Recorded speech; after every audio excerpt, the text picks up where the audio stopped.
So, this afternoon, one by one, my colleagues at the lab checked out for home. Soon there was just me left, staying overnight alone to monitor the patient. I have done this, as I say, many times before. It's the usual routine.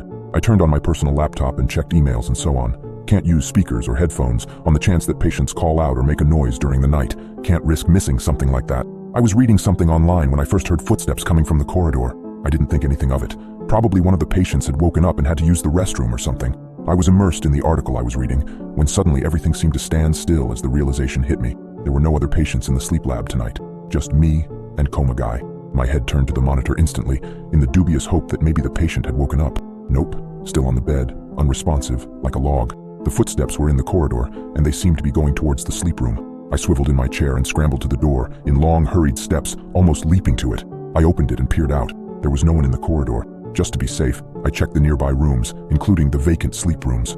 All the doors leading to the sleep lab were locked. Only my staff security swipe card can open those. I was safe and sealed in. It had been my imagination. Sighing and assuming it was probably nothing, I returned to the monitoring room. Another quick check that the recordings were in order, and I settled into my laptop routine again. With the computer fans humming away, the steady beep of the patient's heart rate, and nothing interesting online, I was on the verge of sleep. Thank God I never fell asleep then. Otherwise, that could have been my last ever nap. The steady sound of the patient's heart rate is what had almost lulled me into a trance, and it's the heart rate that woke me up again, with start. The patient's heart rate had spontaneously increased, very fast. I looked up eagerly at the EEG signal. It had changed, gotten quicker, responsive to something. Was the patient waking up? I stared at the infrared camera image, which was blurry, so I got up and went to look in through the window. Nothing. There was no movement, no change in the patient's consciousness, but his breathing and heart rate had increased. His brain activity had changed within the coma.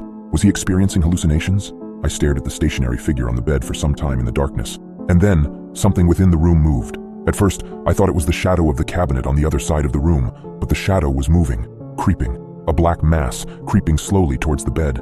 I blinked, trying to be sure of myself. It was so dark that sometimes the mind creates shapes of darkness and shadows, illusions. No, it did seem to really be there. It was elongating now, as though something, this black thing, had been on all fours and was now standing up, to stand over the patient in his bed. An intruder. Someone here to attack the patient, or just someone mentally unstable who had somehow found a way in. Perhaps they had tailgated and slipped in behind a member of staff as they had entered through the security-protected doors. "Hey!" I shouted, banging on the window. "Hey, who's there? You're not supposed to be in there." The figure stood, unmoved. I went back to the door, through the corridor, and into the sleep room.